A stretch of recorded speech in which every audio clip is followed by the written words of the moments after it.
cuidar de construir as coisas a longo prazo. Porque você falou uma coisa que é fato. As pessoas procuram o caminho mais fácil, né? A fórmula pronta, a maquininha, né? Aquilo que não vai demandar muito deles e que traz um resultado mais imediato. E eu penso que hoje é um vício, principalmente para mim que trabalho muito com os pequenos, né? Acho que você também acaba atendendo o pequeno ali para o médio, né? Ele muitas vezes ele quer esse caminho mais fácil. E um caminho mais fácil, na cabeça dele, muitas vezes é justamente esse caminho que mexe o ponteiro, né? Ou seja, você entra, o cara quer saber quanto que vai aumentar nas vendas, né? Eu lembro de uma consultoria que a gente conheceu que eu prometia 30% de aumento nas vendas em 3 meses. E aí tinha uma fórmula, né, para poder fazer isso, e tinha também as pegadinhas para você não conseguir depois acionar esse recurso, né? Essa devolução do Letra dinheiro, pequena né? ali, né? Que assim, você fez tudo mesmo que era impossível fazer tudo, né? Mas o ponto justamente às vezes tem coisas que a gente precisa perder um certo tempo, né? Ou seja, burocratizar num determinado momento para que a gente consiga ter o básico de processo rodando para ser previsível. Porque senão você trabalha só com sprints, né? Você faz agora, o ponteiro mexe, daqui a pouco o ponteiro volta. Aí você tem que fazer um esforço grande de novo para o ponteiro mexer de novo, né? Então, acho que um caminho que eu vejo muito de encurtar ou diminuir, talvez não é encurtar, mas de diminuir o esforço, diminuir a tração que precisa fazer para poder mexer o ponteiro, como você diz, e eu adoro esse termo, é ter o básico bem feito, né? A base bem sólida ali para poder dar fomentar, né? Esse movimento mais de inércia, né? De vendas. Tô contigo, porque se a gente pensar só no mover a ponteira no sentido do final do mês, né, aquela loucura, vai ser sempre uma Sempre coisa... apagando incêndio, né? Vai ser sempre apagando incêndio. Se você está construindo um prédio, mas tem um lugar pegando fogo, você vai estar apagando incêndio em vez de estar construindo seu prédio. Então você não pode deixar pegar fogo, não. Não pode ficar pensando só estratégia assim de curtíssimo prazo. A minha defesa muito, né? Tem que parece que você está forçando, né? Mas a minha defesa é, se você tem um processo, como que você já experimenta ele sem precisar de ser robusto demais? Igual o caso da Simpla, você usa um CRM gratuito. Eu tenho vários clientes que algumas vezes me pedem alguma informação, eu falo, conversa com tal empresa como se você fosse comprar. Porque aí o processo da empresa vai fazer um diagnóstico dele, vai entender as diferenças, você vai receber 3 propostas diferentes, você vai ver o que realmente te atrai mais, o que não te atrai, a gente pode até conversar relacionado a isso, só que você começa a se movimentar de uma maneira que você vai fazer algo básico, você vai usar uma planilha primeiro para fazer algum controle, beleza, você vai usar alguma solução gratuita, você começa a plantar para começar a crescer de uma maneira escalável no futuro.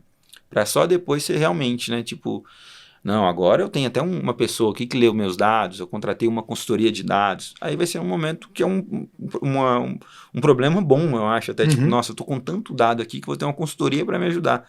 Nossa, filé demais. Mas antes disso é mais difícil. E aí você tem que ter esse olhar comercial que eu acho que é até um comercial talvez mais antigo, de uma cultura que é final do mês, aquela cultura de você ir para a sala, é até interessante nesse aspecto de bater meta. Mas não pode ser não existe só solução de curto prazo.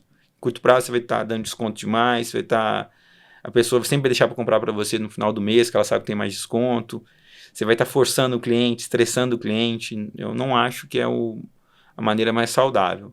O curto prazo é importante, até porque você precisa de sobreviver, mas você tem que pensar de uma maneira que, como que eu estou agora, como que eu vou estar preparado para continuar crescendo, né? Você está fazendo esse movimento agora, né? Você falou nos últimos 2 meses aí, começando a atender exclusivamente como consultor, né? E você me contou do movimento que você está fazendo de estar na rede, de levar conteúdo. Você citou alguns conteúdos que você tem gerado, né, no LinkedIn que são muito fortes. E é uma forma de criar autoridade que vende, né? Ou seja, você está de alguma forma servindo também ao mercado, sendo visto pelo mercado, e aí algumas pessoas levantam a mão, como eu brinco, né? Falou, opa, preciso da sua ajuda, é isso aí que eu estou precisando. Agora, essa é uma estratégia que funciona melhor para algum tipo de negócio, assim, funciona melhor para o menor, para o maior, dá para criar autoridade trazendo vendas, né? Pensando em vendas, em qualquer porte de empresa? Eu acho que tudo é contexto, então acho que falar que todos vai funcionar e precisa, acho que é difícil generalizar, trazer bravata, né, que vai parecer que a gente está trazendo algumas fórmulas mágicas, mas eu acredito que cada vez mais a gente como profissional tem marca própria. Então, igual no passado, quando eu contratava alguém para Coca-Cola, eu buscava alguém que tinha experiência na Ambev, porque a pessoa já tinha uma carteira de clientes. Uhum. Hoje você pode não ter uma carteira de clientes, mas às vezes você vai ser um influenciador daquele mercado. Para você fazer uma venda cada vez mais consultiva, especialmente na área de vendas para a empresa, que é a que eu tenho mais experiência, é igual um médico, você tem que ter mais conhecimento, mais experiência. O conhecimento nasce da interação. O conhecimento não nasce só de você fazer uma faculdade, só de você fazer um livro. A gente estava conversando ali, é a vivência. Quem que vai ter mais conhecimento? Alguém que acabou de fazer um curso de 2 anos de vendas, ou você lá que tinha 140 vendedores embaixo? Tipo assim, loucura, assim, você pensar que a faculdade vai conseguir te dar tanta coisa quanto quem está ali na interação no dia a dia. Aí voltando para a parte de autoridade. Então, à medida que você é visto como uma autoridade, é mais fácil de você conseguir ajudar as pessoas. E tem aquele ditado, quem não é visto não é lembrado. Eu publico todos os dias, nos últimos 30 dias aí, publiquei 28, faltei acho que no final de semana ali, no resto até final de semana eu publiquei, já mudou. Então, minha estratégia foi em 2 meses, a gente está falando aqui, primeiro foi parar um pouco para pensar, estava com 2 clientes já rodando, então o ideal para mim seria ter 2 a 4 clientes no mês, estava com 2 clientes, falei, não, vou pensar mais no meu modelo de negócio. Aí falei, opa, agora o próximo mês é publicações. E ali já comecei a relacionar com muita gente que eu nem sabia que existia, que às vezes já vem me pedindo uma dica, vem me pedindo uma ajuda, até concorrente. Teve um cara que presta uma consultoria muito parecida com a minha, estava com um problema, me chamou para pedir uma dúvida, como que eu podia ajudar ele. Então eu ajudei, era outro mercado ali, acho que a gente não perde nada em ajudar. Então eu acredito que a autoridade é muito importante, faz muita diferença você ter uma marca conhecida, até igual a gente estava falando. Vou ligar para alguém se eu sou o Google, ou se eu sou outra empresa, se eu sou a Globo, ou se eu sou uma TV que ninguém conhece. Então faz diferença até para você conseguir abrir portas mais fácil. E eu defendo que a gente, como profissional, é uma coisa boa para a gente. Honrando a Bárbara, que não pôde estar aqui com a gente hoje, né? A minha partner de apresentação aqui da Celera. Beijo, Bárbara. E falando de branding, né, que você citou nesse ponto, e a gente ligando os pontos aí também que você falou do outbound com essa autoridade, né, de branding, né, de marca, de uma marca de peso e tudo.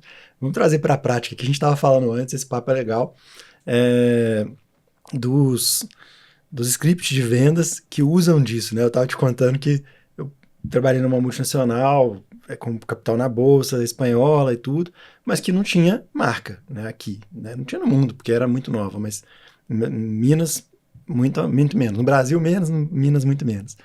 E você ligava para falar, eu sou da XPTO, né? A gente não vai falar mal, dá para falar o nome, e eu acho que a empresa nem existe mais, que é Boda Click. Então, se eu sou da Boda Click, o que é Boda Click, né? Até porque Boda é um termo que a gente usa muito pouco aqui, né? É casamento. E aí a pessoa tende a te falar, não, tô ocupado, não posso falar agora, né? Liga depois, manda um e-mail para eu entender o que é, porque eu não entendi o que é na ligação. Então a nossa tendência como cliente primeiro eu preciso entender, para depois fazer algum tipo de compromisso. E aí no script a gente colocava lá, né? Na hora que você falar que você é da Boda Click, você explica que é a Globo de mídia para casamento. Então assim, se você queria que sua marca estivesse na Globo, você está tendo a oportunidade agora que esteja na Globo, especialista em casamento, né? Ou seja, dava mais ênfase e tinha a ver com o produto que a gente vendia. No final, a entrega era fiel a isso, né?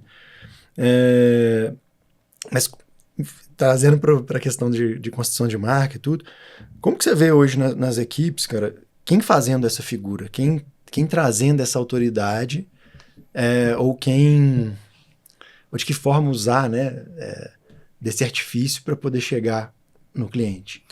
Eu gosto demais desse tema, até para trazer aqui, se alguém não sabe o que é inbound e outbound, que eu até postei uma vez isso e aí bombou, foi uma das vezes que mais bombou. O inbound, basicamente, a pessoa levantou a mão pra gente, então ela falou, eu tô com um problema, então ela tem uma dor. Se a sua solução ajudar a resolver aquela dor, ela vai fechar contigo. Já o outbound é a gente procurando ativamente. Então, eu olhei para um mercado que tem fit. Se eu conseguir chegar na dor, que igual você falou, para ele entender, se eu conseguir chegar na dor, ele vai fechar comigo. Chegar na dor é mais difícil, porque quem está com o joelho doendo vai buscar alguma coisa. Quem está com aquilo que está só dando uma coceirinha não vai buscar, não é tanto um momento. Você tem que educar, né? Você tem que... Tem que educar, tem um processo mais consultivo, tem uma marca, tem alguma coisa que continua atraindo. Não foi ele não está desesperado para resolver aquilo. O cara da dor, até às vezes, quando você, do inbound, até quando às vezes você não resolve para ele, se você conseguir isolar para ele, vamos supor que você chegou. Aqui você está com dor no ombro, muito forte, mas você tem no joelho e no cotovelo. Fala, Edgar, eu vou cuidar do seu joelho e do seu cotovelo. Vai ficar tranquilo, a do seu ombro é muito específica. Você vai ter que resolver por sua conta. Mas eu isolei aqui duas para você conseguir cuidar da sua dor. No inbound, às vezes, até isso você consegue resolver. No outbound é mais desafiador. E no outbound, eu tenho umas experiências interessantes, assim. Na Sambatec, a gente tem o Gustavo Caetano, que é um grande influenciador. No LinkedIn sempre foi top voice. E ele é um baita comunicador, palestra. Tipo, quem conversa com ele aqui, ele sai encantado e sai com alguma ideia, sai com algum ponto. E compra. E aí, o que a gente fazia no Outbound muitas vezes? A gente até criou um canal junto. Quando chegou um mês, meu primeiro ou segundo mês na empresa, a gente estava com dificuldade de gerar demanda, escalar. E aí eu falei, vamos fazer uma força-tarefa. Mas vamos fazer uma força-tarefa de algo que pode ser um canal pra gente no futuro. A gente foi lá e olhou quem comentava nos posts dele que podia ser fit, como empresa e como cargo, né? A gente estava vendendo uma solução para RH. Na primeira semana que a gente fez isso, um dos contratos que veio fechar uns 3 a 4 meses depois foi o maior contrato da época para a empresa. Então, acho que num volume de 3 ou 4 anos foi o maior contrato que foi vendido. Veio da gente pegar alguém que estava comentando no post dessa pessoa e utilizar aquilo para abrir portas. E aqui eu estou citando um caso, várias portas que foram abertas, assim, e eu ficava encantado com aquilo. Um processo que vocês criaram ali, né? Um canal que a gente criou. Chegar no cliente. E a primeira maneira, e antes de criar, a gente não criou uma coisa super robusta, a gente testou, depois criamos como processo. Então, diz até aquilo que a gente falou ali antes. Eu vi que funcionou, fiz de uma maneira um pouco mais manual. Opa, vamos criar como um processo. Como é que parametriza isso, né? O que precisa ter? E virou um processo onde até a gente começou a citar temas para ele que ele podia publicar, assim, para ele que publicava mesmo, criava. Podia já até pensando nos comentários. Pensando nos comentários, como que a gente tirava. E muitas vezes outras estratégias de como que a gente pedia ele para fazer uma primeira aproximação, porque era um super C-level, e aí com isso a gente entrava de outra maneira dentro daquelas empresas. Então, isso funcionava muito bem pra gente. Acho que hoje em dia a gente vê muito isso daqui que a gente está fazendo, que é podcast. Sim. Muita empresa convidando gente para participar de podcast, porque usa essa autoridade. E faz diferença também, e se eu nem tinha tanta consciência disso, a depender de qual mercado você tá, se tem muita gente tentando, muita gente ligando.